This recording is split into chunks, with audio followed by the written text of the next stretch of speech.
From Pacifica, this is Democracy Now! La lucha contra el crimen va a seguir. The fight against crime will continue with a new strategy to reduce violence and protect the lives of Mexicans. Let it be clear, with organized crime, there will be no pacts nor truce. The PRI is back in Mexico. Once described as the party of the perfect dictatorship, the PRI's Enrique Peña Nieto appears to have won Sunday's election amidst allegations of vote buying. Runner-up Andrés Manuel López Obrador has refused to concede the election. Then killed at home.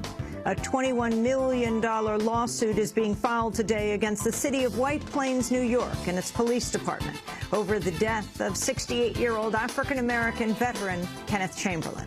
He was shot dead inside his own home after he accidentally set off his medical alert pendant. It's clear that the White Plains Police Department and the city of White Plains as a whole turns a blind eye to these things. And if these officers engaged in this same conduct without being able to hide behind a badge and a shield, they would be charged with felonies, serious felonies. They would very well be in jail. We'll speak with Kenneth Chamberlain's son and the family's attorneys. All that and more coming up.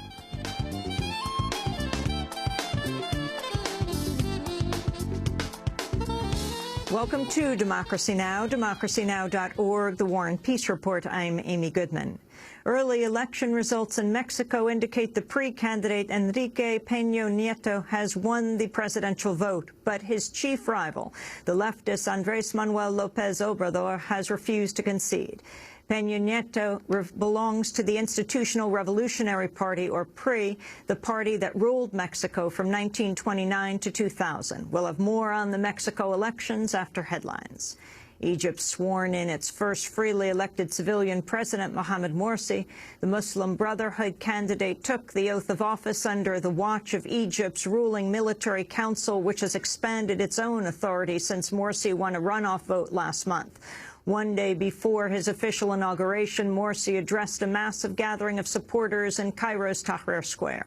In remarks clearly directed at the military, Morsi said no authority is above the will of the Egyptian people.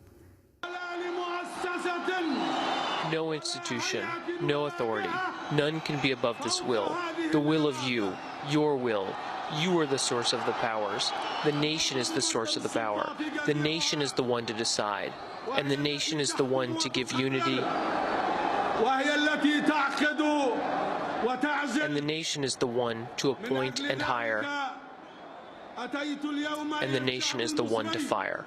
That was Mohamed Morsi speaking on Friday at his inauguration ceremony. The following day, Morsi sounded a more conciliatory tone, praising the Egyptian military for its role in the transition from the Mubarak regime. Morsi also renewed his vow to respect all of Egypt's international obligations. We carry a message of peace to the world, and we carry with it a message of righteousness and justice. And as we have always promised, we emphasize Egypt's commitment to international treaties and agreements. We will look after these treaties and agreements. At least 8 people have been killed in the latest U.S. drone attack inside Pakistan. The victims were killed when 4 U.S. missiles struck a village near the Afghan border. Pakistani officials say the dead were suspected militants. The latest attack comes amidst reports major U.S. military firms are lobbying the government to loosen restrictions and open up foreign markets to U.S.-made drones. According to the Los Angeles Times, companies including Northrop Grumman have waged an effort for the U.S. to drop its obligations under the 1987 Missile Technology Control Regime, which limits the sale of pilotless aircraft. Democratic Congressmember Howard Berman says the Obama administration will roll back export rules on technology sales to foreign countries, and he expects drones to be covered. According to recent estimates, drone spending across the globe is expected to almost double over the next decade, hitting $11.4 billion in 2022. Speaking recently before the UN Human Rights Council, the UN's top human rights official, Navi Pillay, raised concerns about the drone's legality. It is unclear that all persons targeted are combatants or directly participating in hostilities. I remind states of their international obligation to take all necessary precautions to ensure that the use of drones comply with international law. I urge them to conduct investigations that are transparent, credible and independent, and to provide victims with effective remedies. At least 13 people have died and more than 3 million have been left without power after violent storms and a record-setting heat wave hit the eastern United States. Emergencies were declared in Maryland, Ohio, Virginia, West Virginia, and Washington, D.C. after a massive storm unleashed hurricane-force winds. Power grids in Ohio, Virginia, and Maryland suffered major damage. The head of the utility company, Pepco, said residents in Washington and Virginia could be without power until Friday. Crews continue to work around the clock to restore service to each customer. The estimated restoration time, the global estimated restoration time we're going to provide today is 11 p.m. on Friday, July the 6th.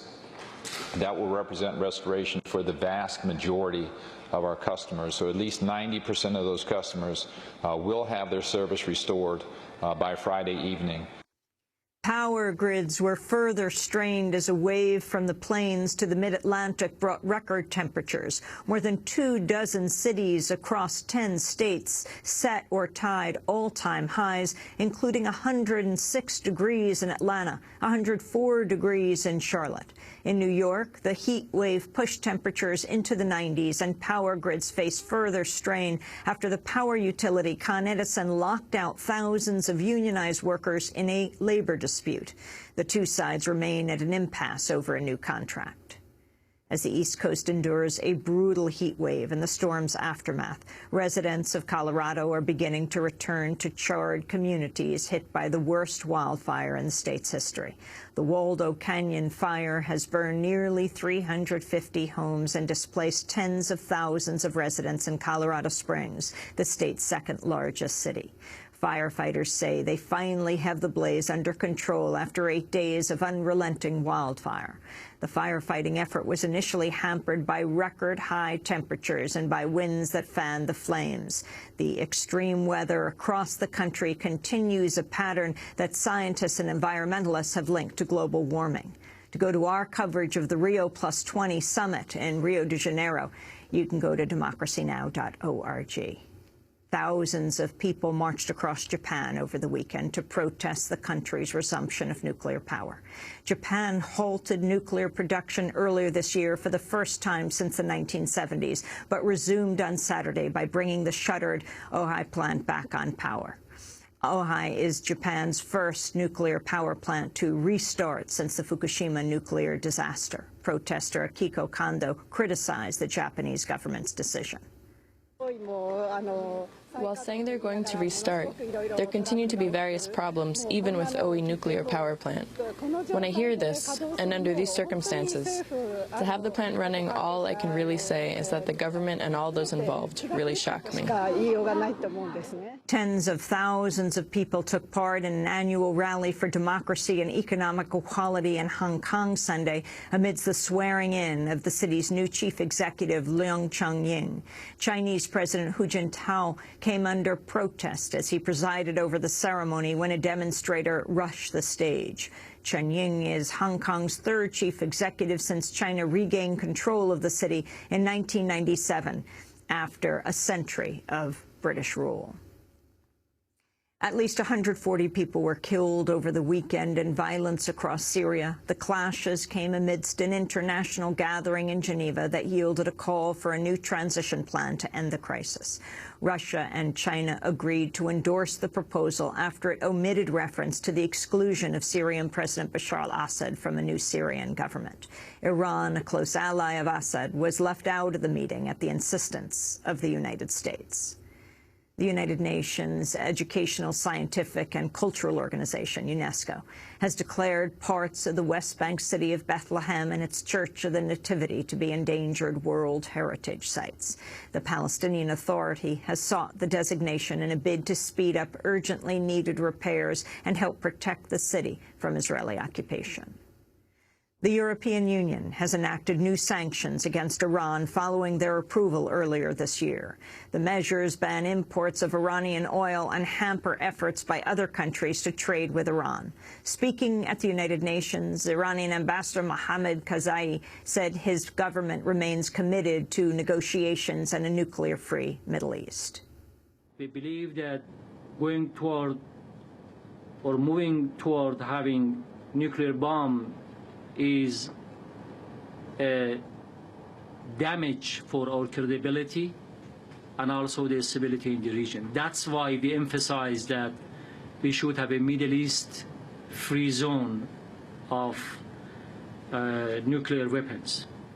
The chair of the banking giant Barclays has resigned in the aftermath of an interest rate fixing scandal that'll likely spread to other firms. Marcus Agius announced the departure just days after Barclays was fined $453 million by U.S. and British authorities for manipulating key interest rates. A British probe found Barclays conspired to manipulate the London Interbank Offered Rate, or LIBOR, which provides the basis for rates on trillions of dollars in transactions across the globe.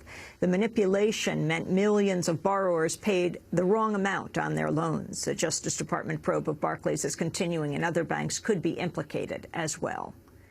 Large crowds marched in the Chinatown section of Los Angeles Saturday to protest the retail giant Walmart's plan to open a new store. Construction on the store began last week with plans to open next year. Critics say it'll devastate local businesses while bringing in low-paying, non-union jobs. Labor unions are challenging the store in court after Walmart averted a city council effort to block construction. A federal judge has blocked an effort by the state of Mississippi to close its last remaining women's health clinic that provides abortion. The Jackson Women's Health Organization faced closure under new state law that would have forced all physicians who perform abortions to be OBGYNs with the power to admit patients to local hospitals. The Jackson Clinic does employ OBGYNs, but none have been able to obtain the necessary permits from the hospitals. Critics say the law would have forced women to drive hundreds of miles out of state in order to obtain an abortion. On Sunday, the day before it was to take effect, Judge Daniel Jordan of Federal District Court temporarily blocked the law and set a hearing for later this month. And hundreds of people began converging in Philadelphia over the weekend for a national gathering of the Occupy movement running through July 4th. Organizers say the Occupy National Gathering will focus on, quote, direct actions, movement building, and the creation of a vision for a democratic future. And those are some of the headlines. This is Democracy Now!, democracynow.org, The War and Peace Report. I'm Amy Goodman.